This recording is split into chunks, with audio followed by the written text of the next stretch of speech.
What's up, everyone? Welcome to the Small Town Roofer Podcast. Today we have Ricky McGrath with AXL Roofing out of Texas. Is that right? Yes, sir. Down in Houston. Down around Houston, yeah. I've been spending a last 2 winters down there, and not in Houston, but in Galveston. But we always fly into Houston. Man, I freaking love it down there in the wintertime. It's so nice compared to up here. Like, the weather's so much better. For sure. The winters are great, but man, I'll tell you, the summers it's getting kind of brutal right now. Yeah, I got a buddy that's out in around Phoenix, and I was talking to him not too long, a couple weeks ago. It was 116 degrees out there. I was like, I said, what do you do?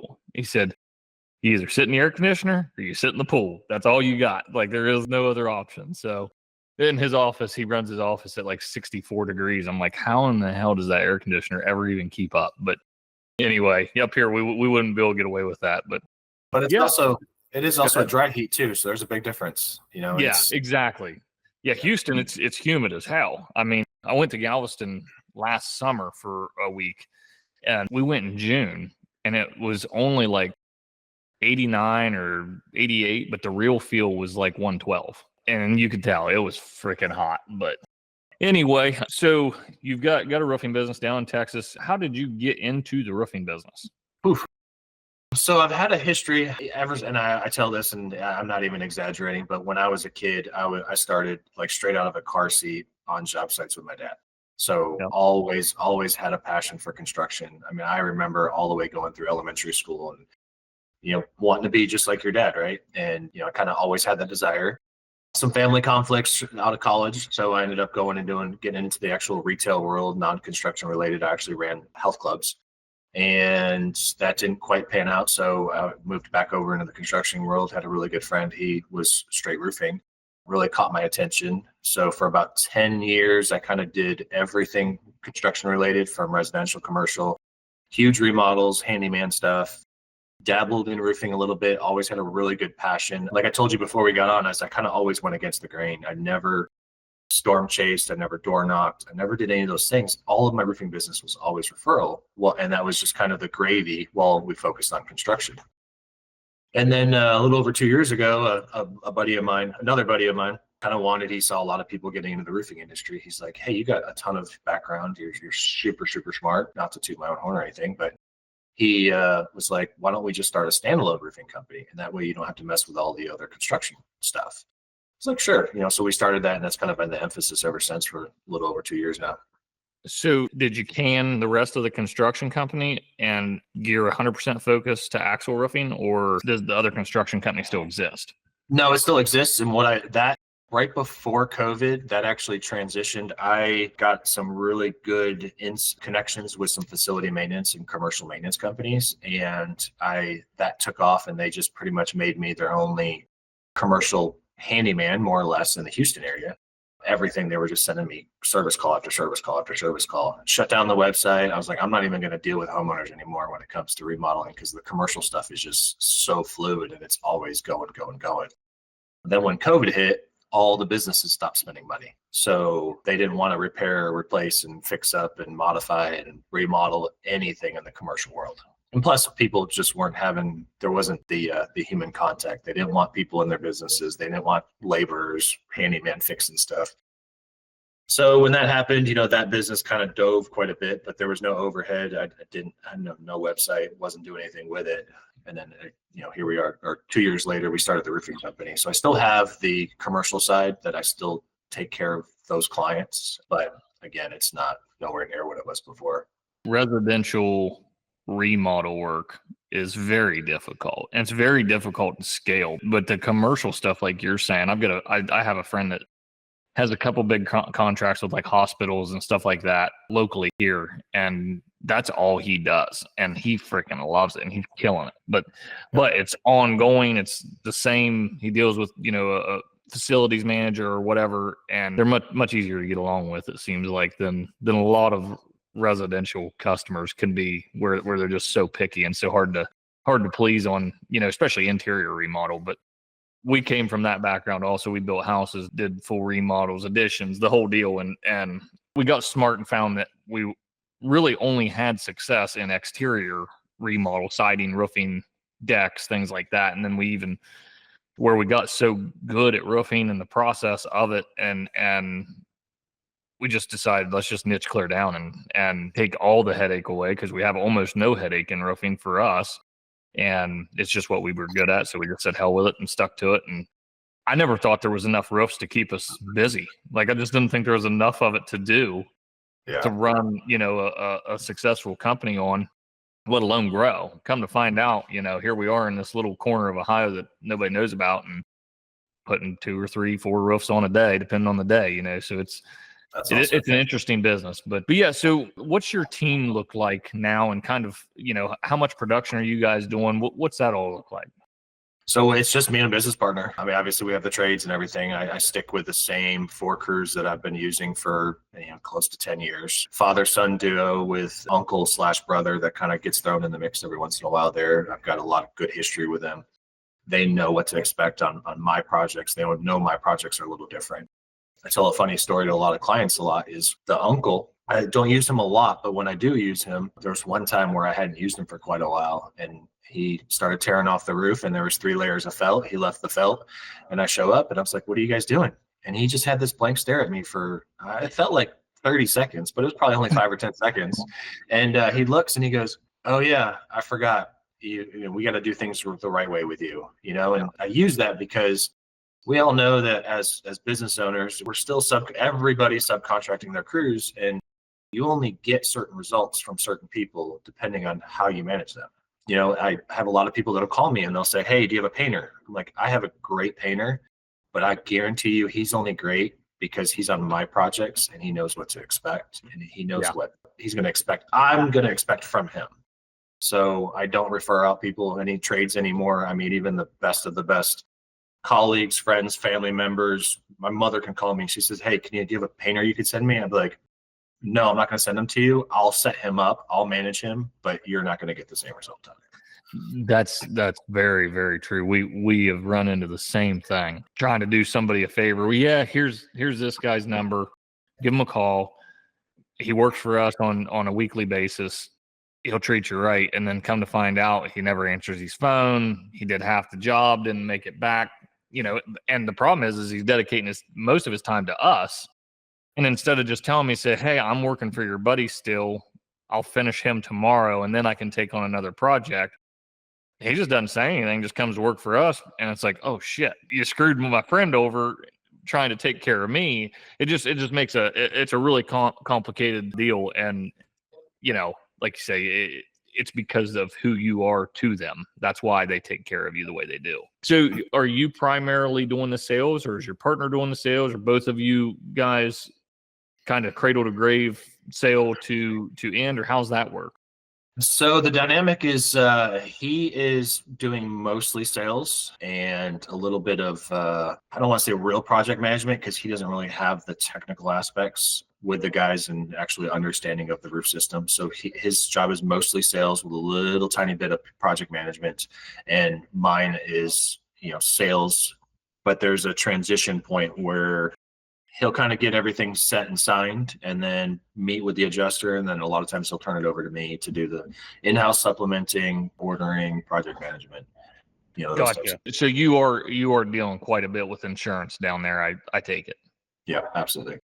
Yeah, we get very little. I mean, we don't hardly ever see a storm. We had one last year that had a little bit of wind and did create some damage, but we still sold it on a retail model. We sent them, at that time we were using Sumo Quote. So we were sending the insurance adjuster a Sumo Quote, and they're like, what the hell is this? And I'm like, yeah, that's our price. That's what that is. You want us to do the, if we're doing the job, that's the price. You got to itemize it and do this, this, and this. I said, you can itemize it, but that's my quote. And needless to say, we didn't get as many as we probably could have, but I never had learned that game and never understood how it all worked. I've been teaching myself and watching a ton of different podcasts. I listen to that Adam Bensman a lot, listen to some of his stuff, trying to kind of learn how that whole storm chasing stuff works, the insurance game, because it's just not real prevalent here, but we're looking to go into some markets that definitely see some storm activity and hope to capitalize a little bit on that. So everything you're doing right now, labor wise, you're subbing crews out as far as repairs, maintenance, anything like that is all sub. Mostly. I mean, I'll get my hands dirty every once in a while. I'll go knock out repairs myself, just to capture some of the content. I'm a very tech savvy guy, so I've got like the glasses with the camera in them, 360 cameras and things that I can set up. I mean, it's been a little too hot this summer to even want to take the time to do all that, but that's, those are stuff that I'll do. And it also helps me keep my skills sharp, because even being in this industry for so long, there's still surprises that pop up. And, me doing those repairs helps me find those things, helps me figure out how to troubleshoot them, helps me figure out how to identify them. I can speak intelligently to the homeowners. I can speak articulately to the trades, that when they are doing things, so that way we can always keep that, those things in the back of your mind and say how to fix these situations. If you're not a student to the game, you're falling behind, because it's absolutely ongoing training, no matter what level. It doesn't matter how long you've been in this business. There's always new shit. There's old new product. The new product has different issues than the old product. There's just always something different going on. I still like to go out. I don't get a ton of opportunity anymore. Maybe once a month I'll get an opportunity to go out and get on a roof, do a repair or fix even like a warranty callback, and I like going to those, because then I get to kind of put my hands on and my eyes on, see what the hell went wrong, or what somebody did wrong, and then train on it later. But yeah, so you said you're a tech savvy guy. As far as like in your roofing business, what all kinds of tech are you using? What's your tech stack that runs your daily operations? Well, I am a licensed drone pilot, so I do use the Eagle View SS drone damage detection program. Obviously, with the drones in the roofing industry, we do a little bit of drone footage and photographs and things. Thermal cameras to moisture meters, everything is Bluetooth, syncs to the phone. Actually getting a little away from the tech, but actually the kind of like the building sciences side, and like you mentioned, the new products that come into the industry.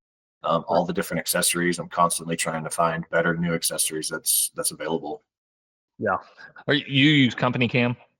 We do not use company cam. I actually have a private NOS drive at home that it's through Western Digital.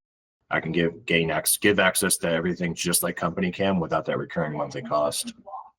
You're real tech savvy then. Yeah. You're above and beyond most. Yep. Good. Well, and then if I remember right, you are a ProLine user for your CRM. Is that right? We are. We just actually switched, I think, right. We were scheduled to switch right as the hurricane was coming in, Hurricane Beryl in Houston. So that's been fun. I bet that was an absolute nightmare, switching CRMs in the middle of a hurricane.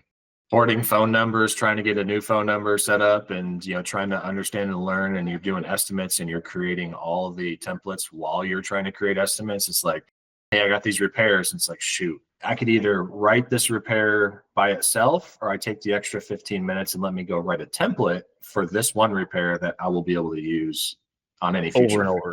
Yeah, exactly. Yeah. So. And once you've got it built, it's fantastic, but you got to take the time to build that stuff to where it just takes all that time away moving forward. But in the middle of a hurricane, I can't imagine it's easy to find a whole lot of time as a roofing contractor. No, there wasn't much time. It was it was before sun up to, well past sundown every day. And if it wasn't specific job related, it was like, all right, I got to go in and I got to work on building out some of the automations and everything with the CRM.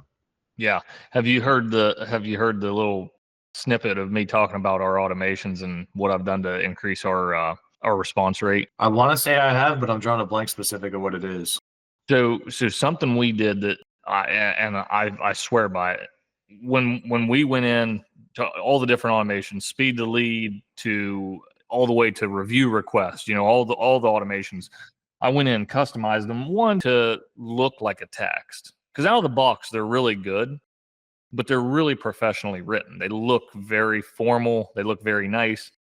And I know none of my sales reps text like that. Like, it just doesn't look the same. When they text, they don't put punctuation where it should go. They'll have a typo. They'll have run-on sentences, little things that as a person that texts, that's just kind of part of it. Right. So I threw typos in our automations. I deleted punctuation or didn't put capitals and letters in certain places. As soon as I did that, man, especially on our sales follow-up, to where, that needs to look very personal, because you don't want them thinking that their sales follow-up is just an automated tool. You want them to think and believe that you care enough about their project that you're taking the time to send them a message and check in on them, right? Yeah, absolutely. as soon as we edited that stuff, our sales follow-up response rate, even though, we were still get plenty of people that say no, right? The response rate just skyrocketed. Now when a sales follow-up text goes out that's got a typo in it, we get a response. Hey, thanks for reaching out. I'm still weighing my options. But at least it's something. We get some sort of feedback on where they're at. So you get time, might give that a test and see if that helps. Yeah, I absolutely love that. But I can tell you down to the core, it's giving me anxiety just reading and knowing that these are misspelled. Like I am the one that I'm reading my messages before I post online. I'm reading my messages, my texts. I'm like, how does this sound? You try to read it out loud. It's like, I'm that guy when it comes to grammar and punctuation. Oh yeah, no, for sure. I get it 100% because I still screw up. And like, well, me and you were emailing back and forth and you're probably like, God, this guy's a bum. He don't even like put capital letters where they go or whatever. When I'm doing it from my phone, for some reason on my email, it doesn't autocorrect all the time. I don't know why. So I just hell with it. I'm just shooting a message over, you know what I mean? So yeah, for sure. Yeah, my iPhone's been crazy. It's been capitalizing the third word in every sentence, no matter what it is. Like it's driving me freaking bonkers. It's like, let's go to, and it's T is capitalized every freaking time. So it's driving me nuts. That's so funny. So I guess size of business that you have right now, if you don't mind sharing just kind of where you're at today, what your projections are for the year, what growth looks like for you. And if you don't want to share numbers, that's okay, but maybe an amount of projects you're doing or what have you, just kind of give me an idea on kind of how that progress looks. Yeah, so kind of like I mentioned earlier, this isn't this has become more of a full-time gig. It's probably pushing 85-90% of my time work-wise right now. My business partner, he does have a full-time gig as well. He's probably more in the 60, 40, 50, 50. He has a full-time gig that he does. He's in outside sales, so he has a little bit of flexibility with the different things that he can do there. Right now, we are just probably averaging about 2 builds a week right now.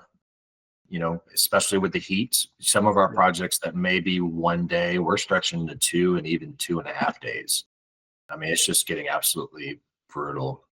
Yeah, there's a guy actually down in your market. Oh my gosh, why am I forgetting his name? Anyway, great guy. Runs a really, really interesting business, very high-end business. It's all does a lot of more custom type stuff, but he's real big on like he sets up a tent at every job site in the morning, the water cooler, Gatorade has that stuff all set up for his crews. And I thought that was fantastic. I'd never really knew anybody taking the time I'll load a cooler down every once in a while with a bunch of Gatorades and just drive out to a job site and drop it off. But that's like not a daily task of mine. I just kind of do it just to kind of be involved. But that guy, he makes it a point every single day. Every job site's got a shade tent and a place, fan, cooler, where they can come down off the roof. But you almost have to do that in Texas. You almost have to be set up and prepared for that heat because that's the biggest enemy down there, especially in the summertime. Yeah, so we do the same thing. Thankfully, most of our projects recently have all had trees in the front yard or even in the backyard. So that's where we have that shade, but we do have a tent as well. So if we have a house that is just I'm checking directionality, north, south, east, and west. Like, okay, where's the sun going to come up? Where's the sun going to set? The hottest part of the day. Are we going to have shade? Is there going to be a place for them to sit? Nope. Let's get that tent out. We're doing misting fans. So, buckets of ice water. So the misting fan is able to blow, the cooler mist on them. We actually own our own shingle lift that we purchased for the guys. They refused to invest in it. And one of my crew leaders, he's super old school. We had a conversation with him and he was like, well, if I buy that, then I'm going to lose out on one of these guys because I can't afford both. I can't keep him busy. I can't give him a job if I'm getting a shingle lift. I was like, you know what? Keep him on your crew. He'll be the cleanup guy. Do whatever he needs to do. I don't care. But we're going to buy the lift. We went with the battery powered lift. So it's not a gas powered running the entire time. It's automated. But these are all the things that we're doing to try to make sure that their job's just a tad easier. They can be a little bit cooler. They're not carrying shingles up a ladder, so a little less work on them. Yeah. And at the end of the day, it's increasing your potential productivity because if they can finish one additional job a week, as long as you're able to sell it and they can do one more job a week or 2 more jobs a month, we only have so many days in a year. And me and John Deloria kind of have a good conversation about that, where we were talking about everybody's so focused on gross profit or net profit or margin or whatever. But at the end of the day, you sell, if I've got a crew that can do 60 square a day, well, I would rather sell that 60 square at 30% margin than sell the 30 square a 40% margin, because that day, because if they do 30 square, they're probably not going to go do another job. They're just going to have a little bit of an early day. Right. But I would make more money on that day selling that higher ticket job at a little less margin. I only have so many days a year to accomplish what my goals are. So I got to look at what kind of profit can we generate every day.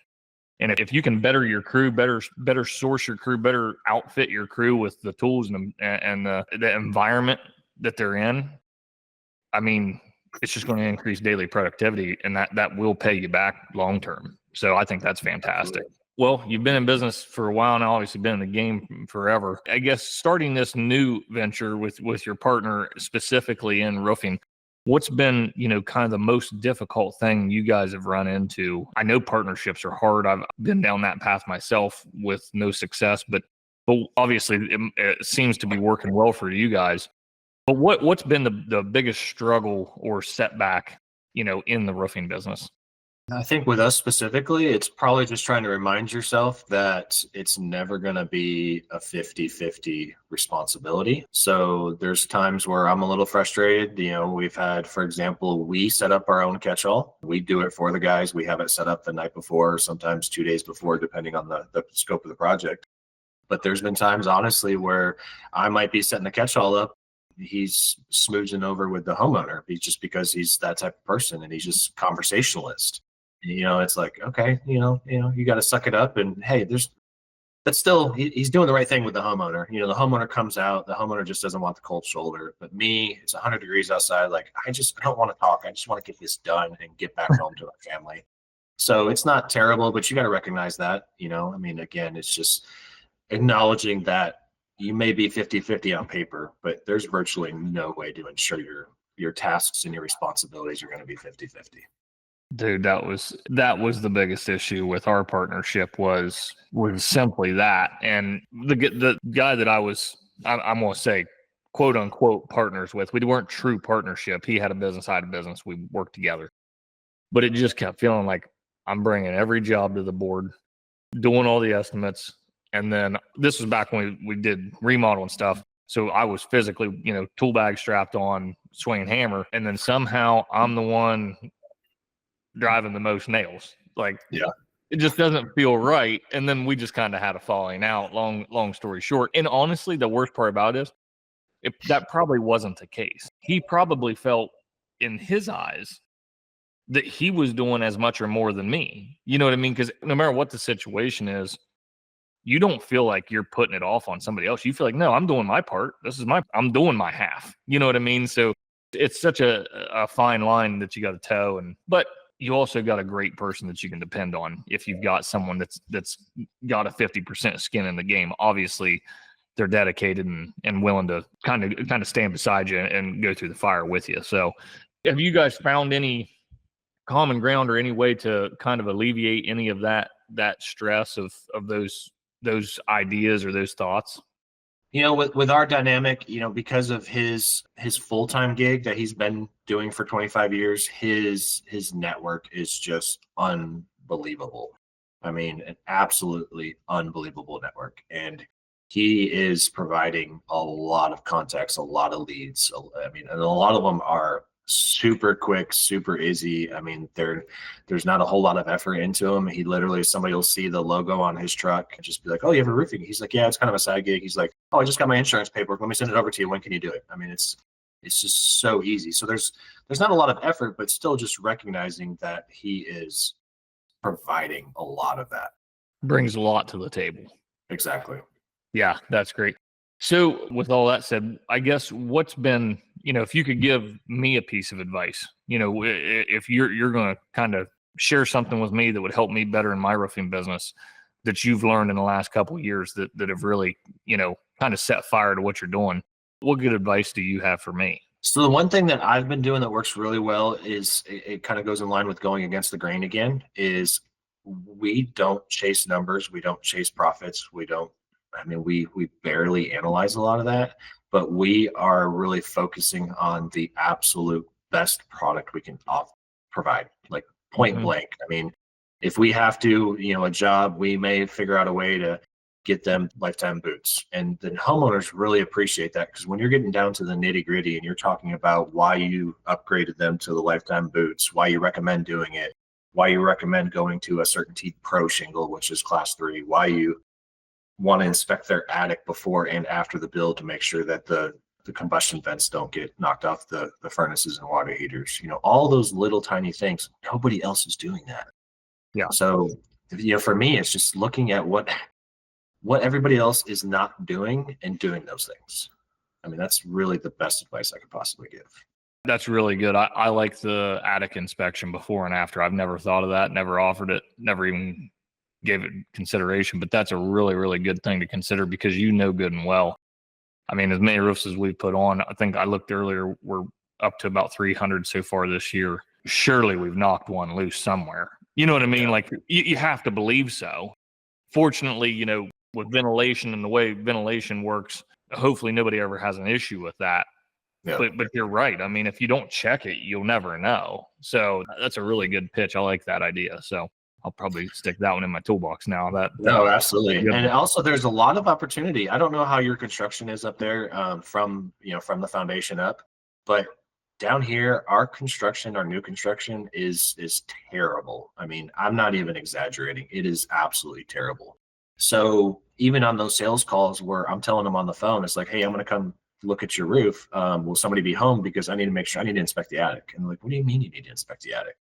Well, I need to check and make sure there's no bathroom exhaust fans that are just dumped in your soffits. I need to make sure that there's no plumbing pipes or AC pipes that are up against your decking. Make sure that the ventilation is actually what it looks like from the exterior. Is the underlayment wrapped over the ridge vent, and the ridge vent's not even doing anything? Like, these are all the things that we need to check before we ever step foot on your roof. And like, I've had 5 roofers over here and nobody's ever done that. Yeah. Well, to your point, it was earlier this year, we actually shot a nail through an air conditioner condensing line. And I'm like, how in the hell did we do that? Like, how's that even make sense?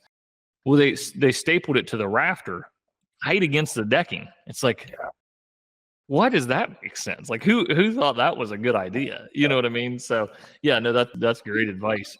We'll get ready to put this thing to bed here, but I guess with the experience you've had and everything, you give us some good insight. But what would be a big win for you guys? What's something that's happened here in the last year or so that, was just kind of, you went home and you're like, hell yeah, this was great. What was that for you? Oh, I wouldn't say one specific win. We just had a lot of, the smaller wins with some of the bigger residential projects that we've had recently.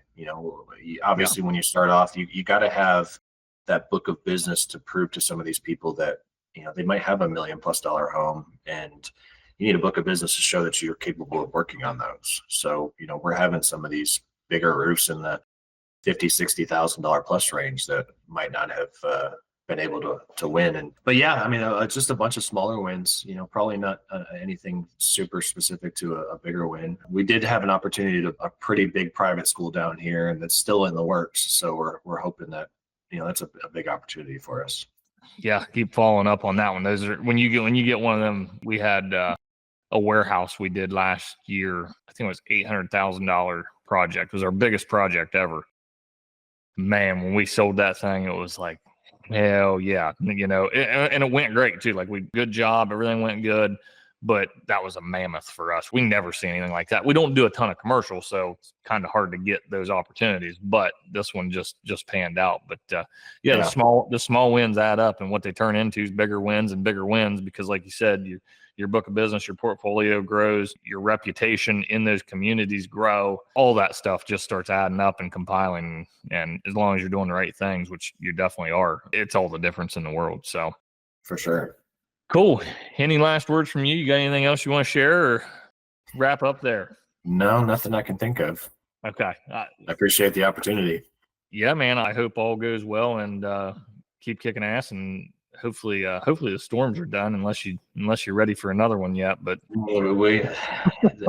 few people have said when this thing hit that it's pretty much going to tie everybody up and finish everybody off for the rest of the year. I mean, it really is that much. I mean, we're sitting on a log of, we're well into double digits right now with a log of ready to go. So it's that's awesome. Well, hopefully the storm season's about done then for you. So cool, man. Well, I appreciate it, guys. Thanks for listening. I guess we'll talk to you next time. Sounds good. Thank you. See ya.